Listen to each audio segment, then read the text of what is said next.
Précédemment dans Aventure. Cette semaine de repos a fait du bien à nos aventuriers. En effet, notre groupe avait subi de très lourds dégâts et était fatigué. Heureusement pour eux, le roi Théo a passé une semaine à les soigner, eux ainsi que le groupe de paysans qui a été ramené à la capitale. Et les voici maintenant au top de leur forme. À part peut-être Paul, Virgile et Stella, qui eux ont quand même frôlé la mort lors de leur dernier combat. Les blessures sont certes guéries, mais la douleur est encore un peu présente. Avant d'aller interroger l'homme bête qu'ils ont capturé, le chef des espions fait son rapport à nos aventuriers. Après inspection du campement des paysans, aucune trace du second ni d'un autre homme bête dans les parages. Pareil pour le village des paysans qui se situait derrière les montagnes, aucune trace du second aussi également. Pour pouvoir trouver de nouvelles pistes, nos aventuriers se dirigent donc dans les prisons du château afin de parler avec l'homme bête. À leur arrivée dans la cellule, nos aventuriers constatent que l'homme bouc est fortement diminué physiquement. En effet, il semble bien plus maigre et il est enchaîné de toutes parts afin de ne pas pouvoir s'échapper. Il est même enchaîné grâce à des chaînes anti-magiques. Celui-ci ne peut donc pas utiliser de magie et ne peut rien tenter. Nos aventuriers commencent donc à essayer de tirer les vers du nez à notre fameux prisonnier. Après de longues minutes passées à réfléchir aux questions qu'ils allaient poser, nos enfants arrivent enfin à trouver quelques réponses à leurs questions.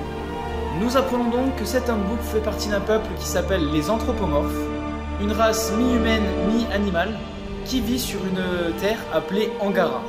Cette terre n'a rien à voir avec le cratère, ni même avec cette planète, car en effet, ces anthropomorphes sont passés par un portail magique qui a été ouvert par le second.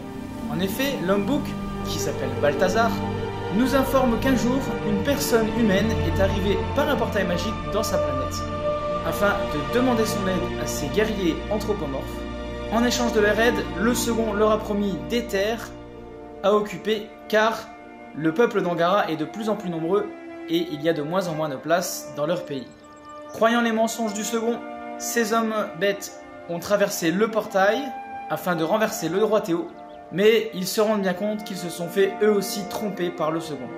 Balthazar est quant à lui très fatigué, il n'a plus qu'un seul souhait, rentrer chez lui. Nos aventuriers passent à marcher avec l'homme bouc. En échange de sa liberté et de nourriture, cet homme bête consent à nous montrer où se trouvent ces fameux portails magiques afin que nos aventuriers les détruisent. La dernière chose qu'il demande, c'est juste d'épargner ses collègues hommes bêtes et de le laisser retourner dans le portail magique avant de les détruire. Après un vote parmi nos aventuriers, quasi tout le monde pense la même chose. Nous allons faire confiance à Balthazar et le laisser libre de nous amener à ces portails magiques afin de les détruire. Celui-ci indique à nos aventuriers qu'il y a en effet deux portails qui sont encore actifs. L'un se situe au pays des Cascades, l'autre se situe au cimetière d'Arcadia.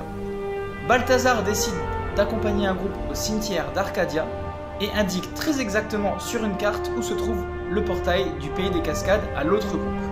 Voici donc le prochain objectif de nos aventuriers, localiser et détruire ces fameux portails. Et bien sûr, si possible, retrouver la trace du second. Nos aventuriers partent donc à la poursuite de ces fameux portails magiques.